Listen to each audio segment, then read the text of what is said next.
Hello and welcome to the shop. I'm Jared and this is the Questionable Garage, and this is my 1970 Plymouth Sport Satellite. It's my B-body muscle car that I am so excited to build. When it comes to the muscle cars, my heart lies with these giant beasts, these magnificent, beautiful cars.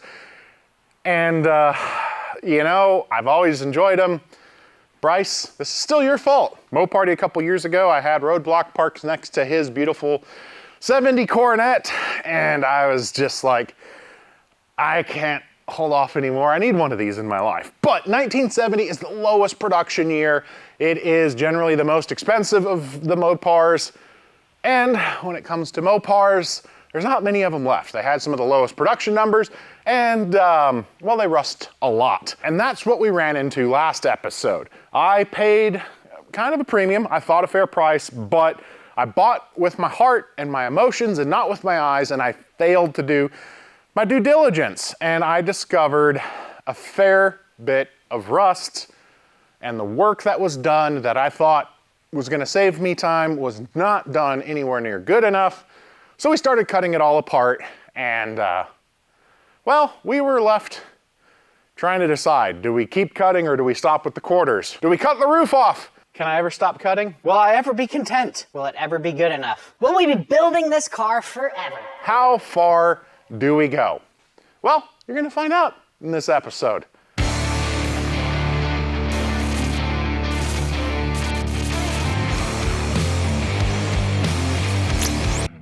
Now, to get you fully up to speed with where we're at, the very first episode when we unveiled the car, Taylor, who I bought it from, and I pulled a Gen 3 Hemi out of it because this thing deserves a big block. We're going old school. In the next episode, we installed the amazing Level 3 QA1 front end kit, which is gonna let us put modern brakes on it and have rack and pinion steering. No wandering down the highway for this amazing beast. Then in the next episode, we pulled and reskinned the passenger side door. And then just in the last episode, we cut off the rear quarters, the rotten trunk panel, the valence panel, the sail panel, and the taillight panel. And then discovered absolutely more rust and questionable work. And then we ended with the question, what to do about the roof. If I take the roof off, I don't have to make those little patches, which I really don't mind to make. But what happens when I pull the roof and I find something else? Like, will we cut the roof off and replace it, or are we gonna patch it and make good with what we've got? Find out now.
Oh no!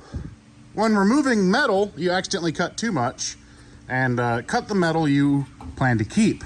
Well, that's where welders come in handy. You know, the thing you need to put all the metal back together. So you always want to be as careful as possible just to minimize the work you're going to have to do later. the more damage you do, the more you have to fix. And just as I was cutting the skin, unfortunately, I got a little too deep and cut that. But what this does is it gives me the perfect opportunity to give the laser welder a try. Normally, I would come in with the MIG and just bop, bop, bop, bop, and just fill that all up and then sand it back down. We're gonna try and let the laser welder do that for us. I've gone ahead and wire wheeled it. There's a couple other spots along too where, unfortunately, you know, I nicked it cutting. It happens. And then of course there's all of the hammer and dolly work. That's gonna have to happen for that whole length. Now, for this, some of the holes you punch through, you don't have to worry too terribly much on, because you just weld through on this side. You pinch the new drip rail and you can weld, you know, both sides, back and forth with the welding torch. So those aren't as bad other than the fact I just need to get them hammered flat, but we do need to come in, try to weld that. It's kind of exciting. It's technically like the first part of putting it back together. Also, because we're welding, I got all the fans turned off. Don't want to blow my shielding gas away. Technically, the laser welder can get by with, oh look, a little bit of welding wire from when it was put together at the factory. Technically, you can have a fan running.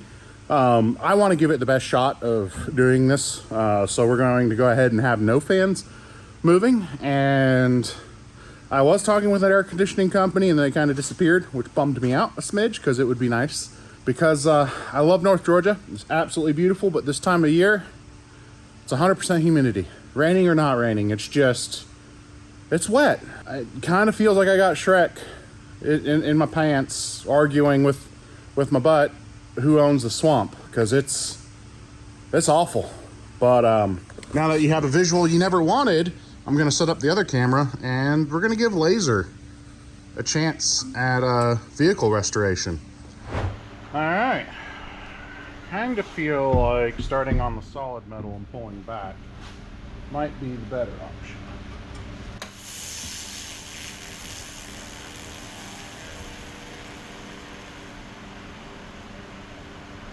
Not bad. I want a little more heat, and I should have brought my clips with me. Yeah. Remember, be very careful and delicate with this thing as I spin it all around. Not hating how it's going.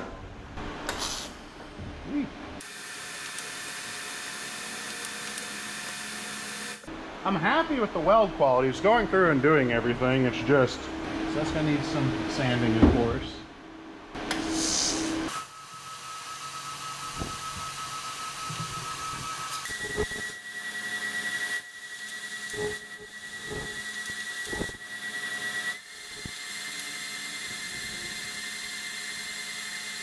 We'll let those cool and give them a couple sanding. It's hard to say at this point. I like how it goes.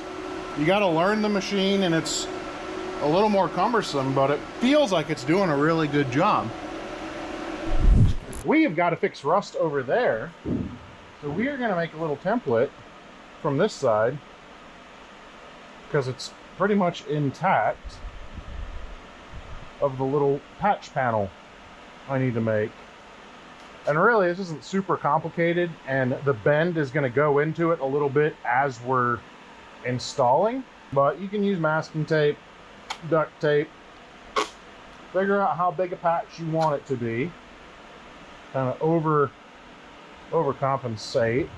And this is really something I could just straight cut and make do, but I wanted to kind of show you the process. And then we're going to try laser welding it in, because that's the goal.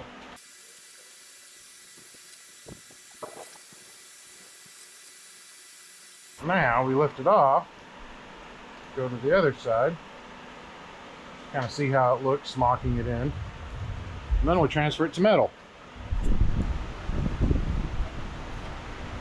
So that's going to get everything I want, but I'm also going to have to kind of remake this little flange a little bit.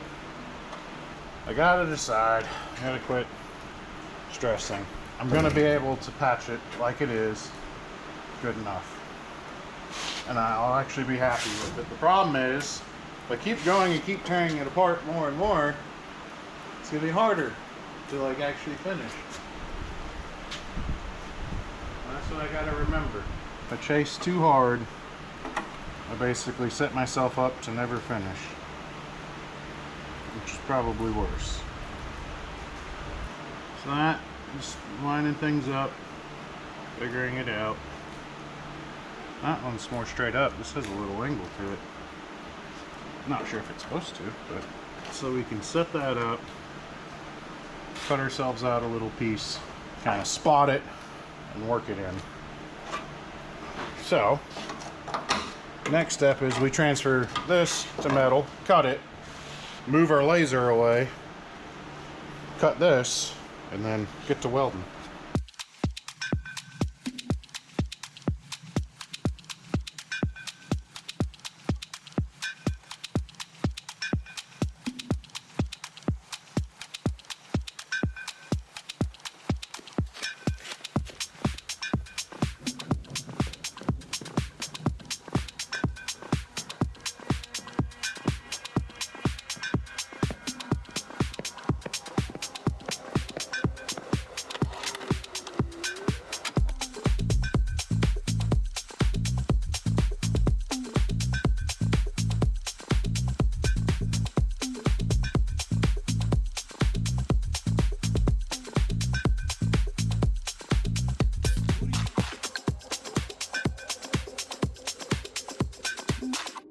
Well, we've got that welded in. I need to do a little bit more sanding to get it smooth.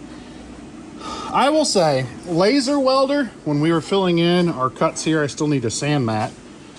It did an amazing job. We whipped right along that, super fast, no real problems.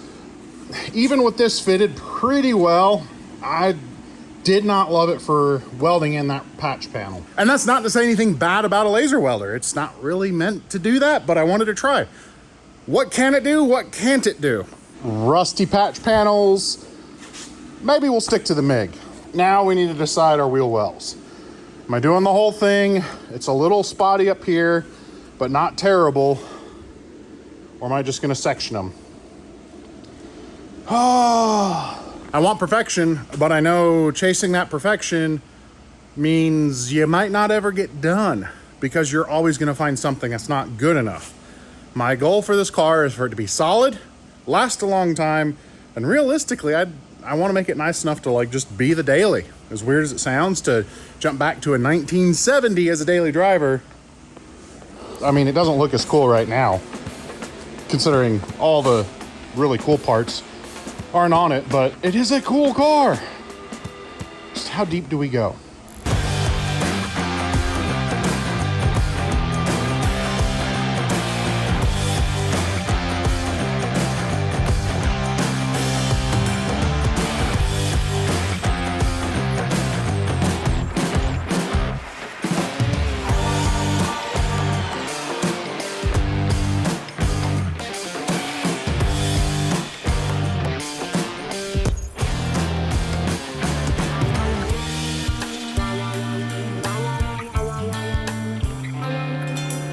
Man, we gotta sweep the floors. The dust just keeps appearing. Turns out when you're sanding and grinding, a lot of metal appears. So we're starting to look at wheel wells. I was trying to decide if I wanted to do the whole thing or not, mainly because our mounting flanges are totally gone and like just splicing in, totally acceptable. So I came up here. This is a high rust point, sanded it down, looked pretty good. This is an overlap from the inner tub, not too bad, but then we found some inner tub rust, which I'm not super surprised. That correlates to right here where stuff just sat and rotted a little bit. But all in all, fairly positive, looking like we could maybe just patch this with some inner tub patch and a new trunk support. Let me warp over there. You can kind of already tell that's looking a lot worse.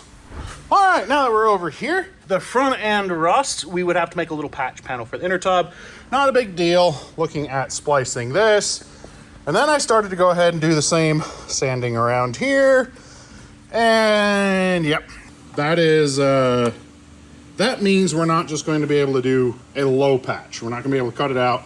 We're definitely gonna have to dig in deep and get a lot of patchwork done. But if we're doing that, if we look down here, that side is a whole lot worse on our inner. We still have a lot of rust there, and we've got to make the patch there.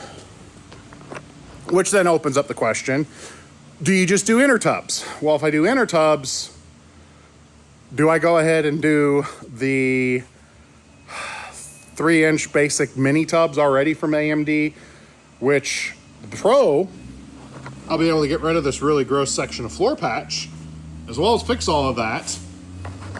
But I don't really need that necessarily, but it does solve a lot of problems. I wanted to be putting the car together. I was ready to be test fitting more metal today, have the wheel tubs in and hang all the quarters. But where we're at, it doesn't look like I'm gonna be able to. It's frustrating because we're not doing all the crazy chassis stiffening like we did on Try Hard. We're building this car to be a great driver car to do lots of road trips in. If you don't remember the license plate I found for it, that number is very significant, involves going from New York to LA. A highway cruiser, that's what my goal is for this. So I don't need all the crazy wide tires and stuff, but if we're doing metal work, do we do it now? In positive news, we got all this cleaned up and sanded down. Very happy with how this came out. The final fitment of that works once the drip rails go in, and we've tested fit them. Drip rails work great. They just, they can't go on yet because you want your quarters fitted because they all kind of tuck together here pretty tightly. Roof skin's the very last thing to go on of all of these rear panels. And I wanted to be putting new metal in more than that little piece. I'm also struggling a little bit of what's good enough. What am I gonna be happy with? Because the part of my brain just is strip it all down. I found a place on the East Coast that can dip the car. It's gonna find more rust. But when you build, go to that level. I'm not chasing graveyard cars. I'm not trying to do a perfect factory restoration. I'm trying to make a restoration that is really nice, that I'm gonna be able to make comfortable, quiet, air conditioning, radio. It's gonna start and drive. The wife won't mind jumping in it. She'll jump in Try Hard, but she does complain because it's a little loud, which is fair. The rear end, the lack of carpet, lack of sound deadening, everything about that car's loud. That's not what I want with this car. I want it to be a car that you just jump in and cruise. It's comfortable, has air conditioning. As you can tell, I like air conditioning. It's pretty warm. But yeah, I'm once again at a slight conundrum. I've seen some of the patchwork people are doing on YouTube, and I'm already well far ahead of it. I just don't know how far to take it. I'm gonna clean up myself, the shop a little. I'm ready for 3 or 4 more positive steps. We're getting close though. I mean, I'm gonna quit rambling. You're gonna find out what we're doing in like 3 seconds. It's gonna be a day for me.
Well, we made a decision. You know, we left it yesterday. Are we doing inner fenders? Are we mini tubbing? How extreme are we gonna go? Well, you just saw the GoPro footage. We cut that fender, just the outer out. We're just doing the outer wheel well. The hardest part when it comes to a project is sticking to the plan. You set your goals. What are your objectives with the car? What do you want it to be And don't deviate off of that. I want this to be really nice. I don't need giant tires. And I don't want it to take 17 years to build. So you got to find some points. So I got in this morning, and 5.5 hours later, I got a wheel tub cut out. And I got a wheel tub mocked in there. Oh. Also, getting that in there, I realized just how much was missing. There is a fair bit of fitting and tweaking to go because this hole needs to line up to that hole. There's another one in the back, and there's another alignment hole over here. So there's some cutting and fitting and tweaking to happen, but we're not gonna do that just yet, and we're not gonna weld it in just yet because I need to get up in the inside here, knock the rust down, apply rust converter. We need a hammer and kind of recondition. I'll probably replace that one piece, weld in a new flat stock there. But I feel really good about that. Also, something I want to show you is even though technically our inner rocker or our inner wheel well didn't have rot here, we cut it out so we can get inside the rocker box. Our rocker box is in good shape. Anyone who's done Mopars, you know what your rocker boxes look like. Even though it's a galvanized metal, they don't exist. They just rot away. We've got a good rocker box, but we do want to knock off surface rust and get a rust treatment on it. We're still waiting for that. I do not want to cut the other wheel well out to maintain some structure. I know some of you were saying, Jared, why don't you build a jig? Weld in some supports. One, you're able to, as long as you keep most of your structure and are smart about the panels you remove, you don't need to. And two, the cars were built with like an 1/8 inch tolerance on just about every panel. It's amazing how well they all come together, but they definitely were not built to the tightest of tolerances when they were new. So what does that leave us for this episode? We got our roof cut out. We did some laser welding, laser patching. We got half of the wheel tubs in. We got our panels banged out. We're ready for new drip rails. We've test fit them. We know they're good to go. So this one's for me. We're gonna set up a camera and I'm just gonna set the quarters on. They're gonna come off, obviously. But when it's actually time to install them, they're gonna go on and off like 80 times anyway. But I want a visual win, and seeing some quarter panels will be kind of a visual win. And then the whole shop, I have got so much. It's dust. So we'll fire up the leaf blower and I will blow the shop out, get it cleaned up a little bit. But let me grab a GoPro and let's just set the fender quarter panel on and feel like we did something. Oh. Oh. Oh. Okay. You gotta be careful. This is the start.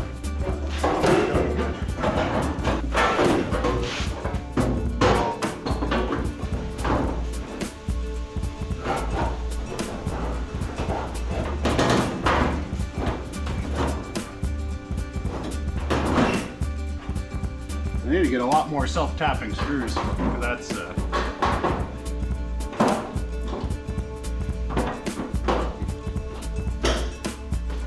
being installed. The back's got to pull back some, quite a bit actually.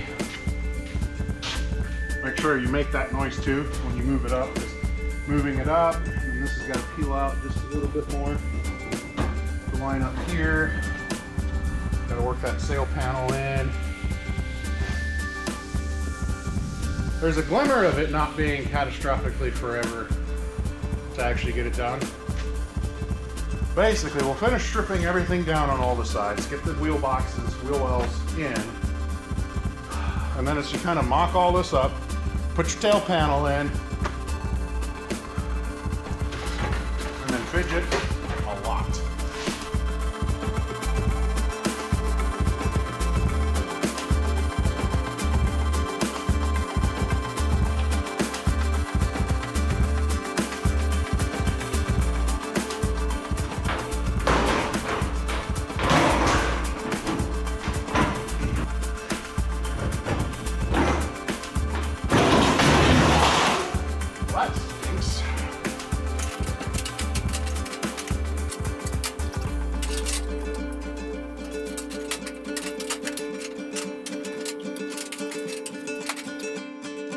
All right, we have got panels just kind of on the car. Obviously, there's still a tremendous amount of work. We have a lot of rust to treat. We still have a lot of rust to cut out and a lot of small fidgeting, but that's next episode. It's just sometimes in a project, you need a visual win. You need to remind yourself of the goal, because it's easy to stay excited at the very beginning and then once you're close to the finish line. But when you're in the middle, when you're on your 37th cutting disc, you are covered head to toe in sweat and metal and rust and whatever has fallen out from the crevices of your car, you can get discouraged. It's easy to lose sight of that finish line. So there's nothing wrong with taking a little bit of time, technically wasting time because we're gonna have to pull all this right back off. But I mean, look at it. We're getting to see the beautiful lines come back. It's very encouraging how well all of these panels are rough fitting in. There is some trimming. There's gonna be some work to get it all perfect. But if I'm being perfectly honest, I didn't expect any less from AMD. I've had really good luck with their products, and again, it's officially licensed, restoration stuff for Mopar. They have the little reflective sticker. But I hope you guys are excited. It has been a tremendous amount of work. It's really hard not to keep going. Like, part of me is like, okay, we'll fully strip the rest of it. We're gonna acid dip it. We're gonna do this. Set your expectations, set your goal, what you want out of the car, and a realistic path to get there. And for me to build this car, my forever car, my dream car, cars deserve to be driven as much as possible. And that is my goal with this car. And that means more mechanical rust removal, grinding wheels, we're gonna get covered in it, and good rust treatment is what we need, and that is what we're gonna do. Trust me, I wanted to keep cutting, I wanted to go further. I stopped myself. I'm not looking to put 295s in the back. This isn't the giant tire car, nothing. It is get on the interstate, eat up the miles, be comfortable, and look cool. So that's what we're adjusting our goal to. I hope you guys are able to look at your projects and make those realistic expectations as well. It's not doing anything wrong. There's just different ways to reach a finish line, reach a goal, and they can all be right. Now, we did cut off a lot of wrong, and we're gonna have to fix a little bit more wrong in the previous work, but grinding off some rust, putting on a rust converter with a brush, spray can, however you're gonna do it, that is totally acceptable. Know what you're going for, and don't be afraid to get it there. But that's gonna wrap it up for this episode. I'm already very late getting Dwayne footage. I'm doing this real time. I don't have a giant crew hiding behind me that does all the work for me. I am not doing anything other than real-time work. What we're getting done, the amount of work, I don't want to sugarcoat it. It's a lot of work to do a build like this. I'm excited to share it with you. I hope you guys enjoy watching it. And we're gonna get this thing built, looking good, running down the road, and I'm thrilled. I'm Jared, reminding you guys to always make questionable choices, and sometimes it's okay to waste a little bit of time so that way you can be reminded of your finish line. We'll see you next time.